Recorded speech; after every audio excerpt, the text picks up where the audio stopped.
hey, it's the same old G. So I played a little bit of Torchbearer. I went through the book during fall and winter, and I had the opportunity to try it at home with some friends and online a little bit. And this is a video about my first impressions. First, they are really good. The game, first thing I gotta say right off the bat is everything Burning Wheel Headquarters has been saying about this game,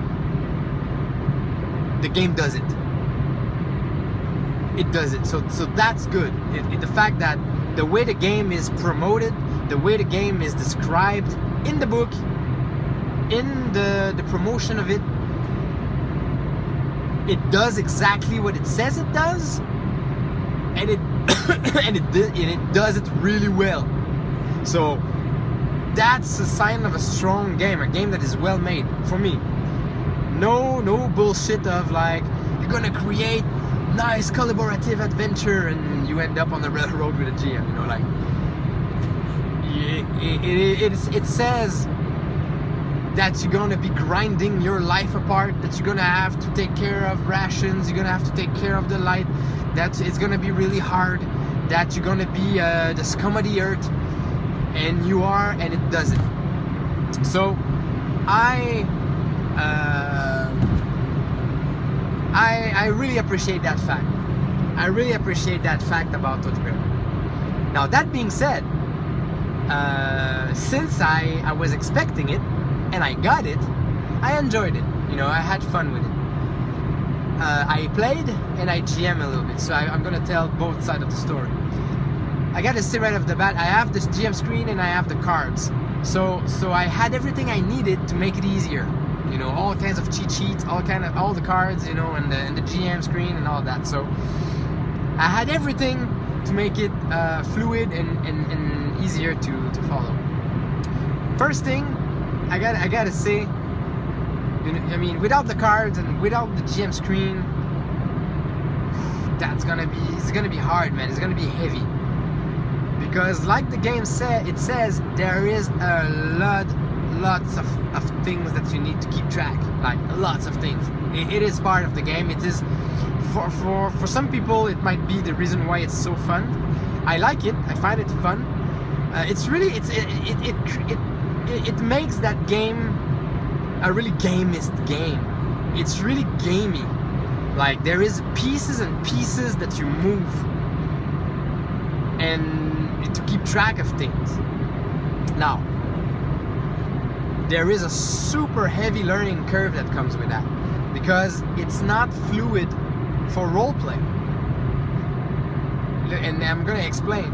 It can become, I'm pretty sure it can become fluid after a while, after a lot of hours of playing it.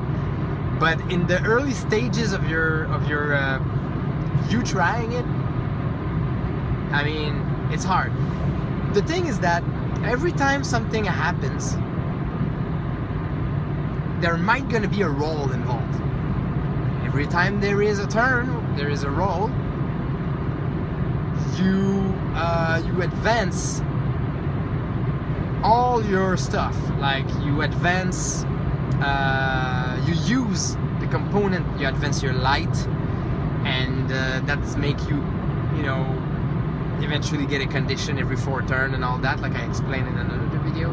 So every time there is a situation, you need to look at what you got in terms of rations and stuff and checks and all kinds of currencies. There's a lot of currencies in this game.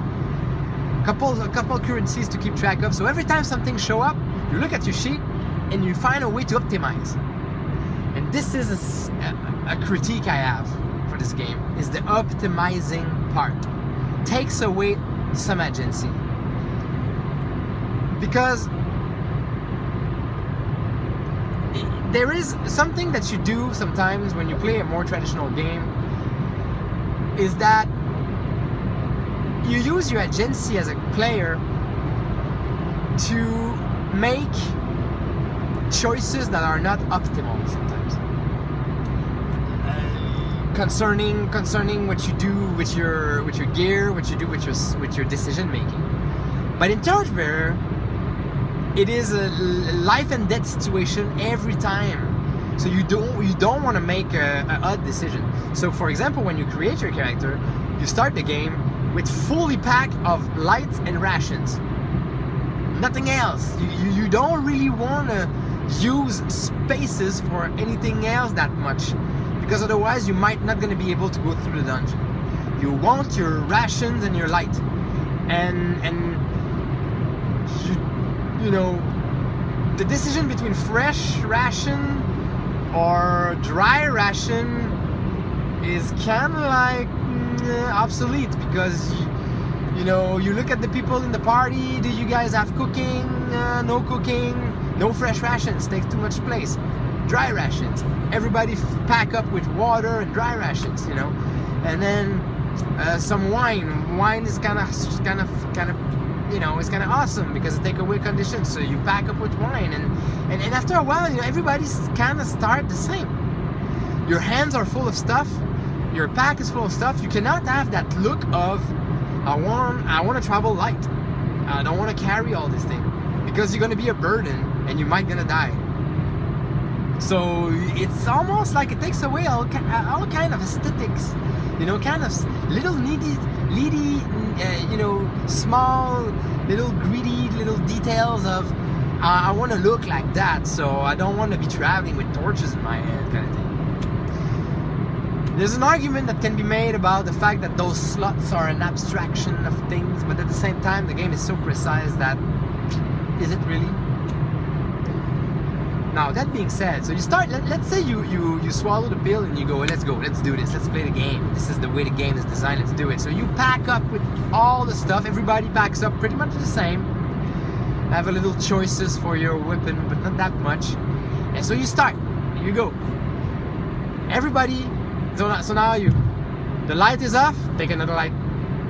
You don't say, oh, I'm gonna travel in the dark a little bit just for the fun. No, you take another light. There is no choice there.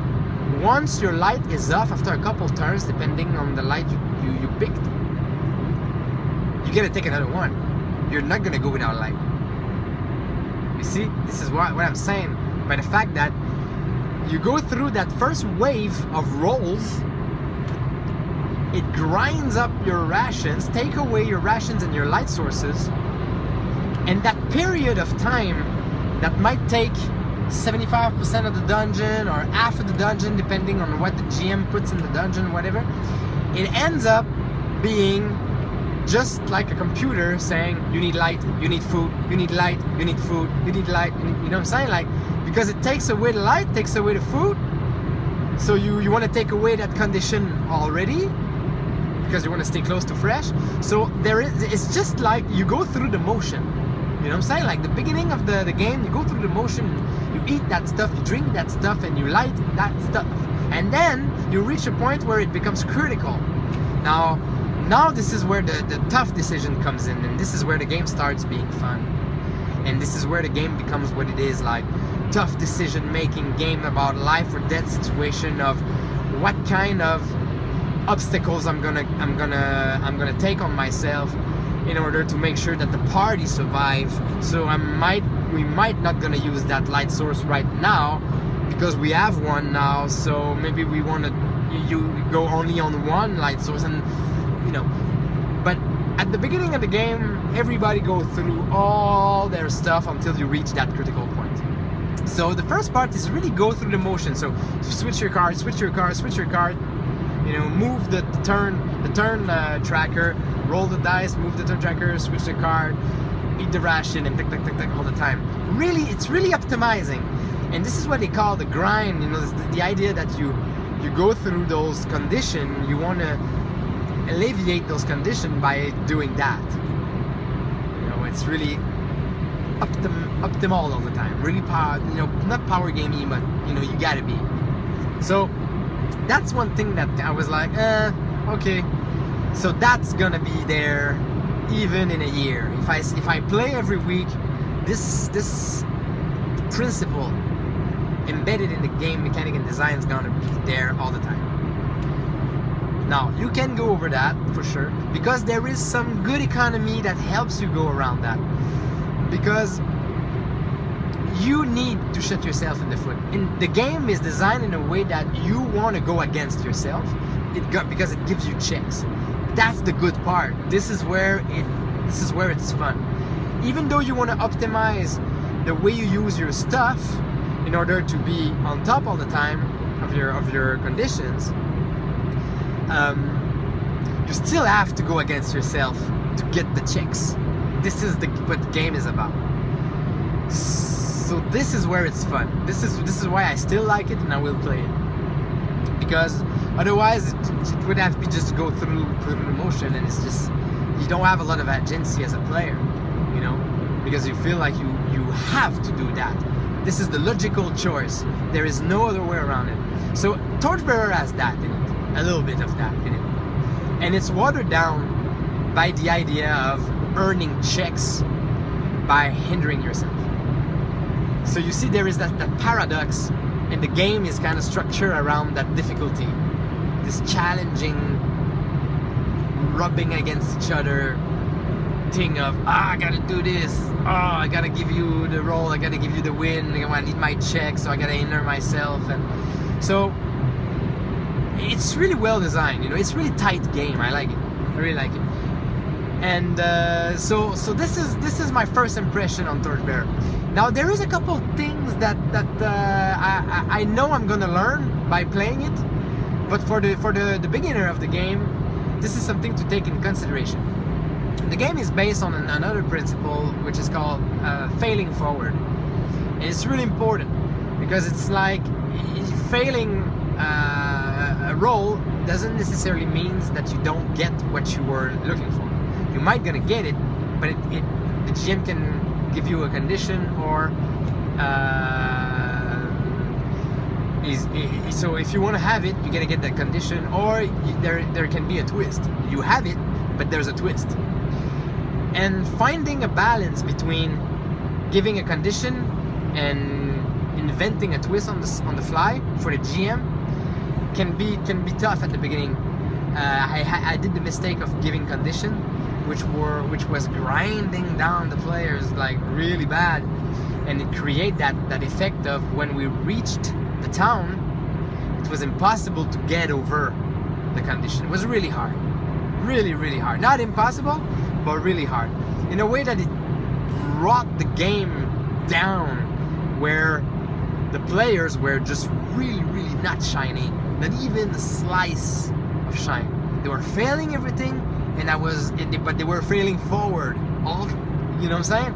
So it created that unbalanced thing, and it's my fault as a GM. I know it. Next time I'm gonna have to create more twist instead of giving conditions. But that's something to think about, because it's not everybody that is good to create twists on the fly. So if you don't have a twist ready, or a good twist, relevant twist, interesting twist live, you might want to go to the condition, and this is gonna kill the party off. And what the thing that it does is that the player starts failing a lot, but the game keeps progressing, which is really good. But the player have this weird feeling in it of, yeah, but I'm so weak. Oh man, I'm so beat up. I don't even understand how come I'm still alive. And they end up in town, and they don't have a lot of checks, because they don't need to hindrance themselves more than already, and they don't feel like it's possible to hinder already. So they don't have a lot of checks. So they don't have lots of money, because they don't get what they want. And you feel like you want to give them treasure, but still they fail all their roll. So it's kind of counterintuitive somehow. And they reach the town, and now they have a little bit of gold to buy for stuff, and they fail their roll because that's something that can happen. Let's say, for example, you manage to create a good balance between the treasure, the resources, and they reach town, and they spend their resources in town with treasure and stuff. But when they do their health test, they fail the roll, just because it's random. They fail the roll. So they end up just failing in town, spending their resources, and not being healed. But Torchbearer is based on a phase system. So once town phase is over, it's adventure phase again. But they are beat up. They go back beat up in the wilderness kind of thing, in the dungeon. It doesn't make sense. It makes sense.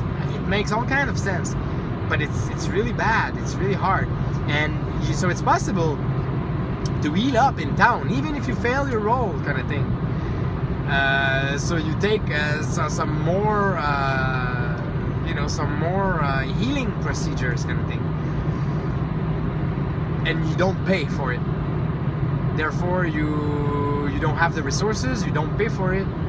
But I don't remember. It's kind of far. I don't want to endorse yourself. I don't want to say something false here, but I remember I played by the rule, and I end up in town, and I spend my resources, and I try to heal. I fail my rolls, and I left town empty pocket, and with all my conditions. It was really frustrating. I still had a lot of conditions, so it was not possible for me to go on adventure without dying, kind of thing. And it felt a little weird. Like I didn't felt like I wanted to play the character anymore. I was like, oh man, you're too beat up. You retired. I'm gonna create another one. And this is something interesting with Torchbearer. Character creation is smooth, flawless, easy, and fast, really fast. So I feel like, tell me someone, is it because the Torchbearer characters are expendables like that? Like, let's say for example you reach town, you don't manage to heal, you just retire, and you create another adventure, kind of thing. Because I can see that. I mean, it's so fast, it's so easy, I can do it in a minute. So is that what it means? Is it what the games is telling me? That's my question to Torchbearer. Everybody who knows the game well, let me know. Like, I felt like I was so beat up, and since the randomness of dice didn't allow me to heal properly, well, I couldn't go back to adventure, and I cannot heal again in the town phase, so I guess I should retire and just create another guy. I can see that becoming really frustrating if you have a 4-level character, you've been like grinding your life apart, and you manage to survive, and then on random rolls you don't get to heal, So basically those are my first impression for Torchbearer RPG from Burning Wheel Headquarters. I enjoy it, I like it, I love it.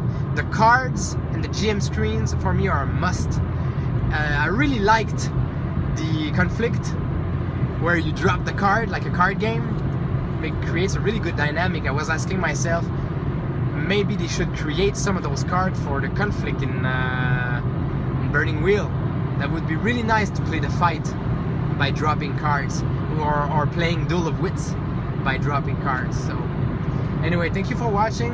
I hope you enjoy it. What are your first impressions of Torchbearer? What do you think about the game? Let me know. Talk to you soon.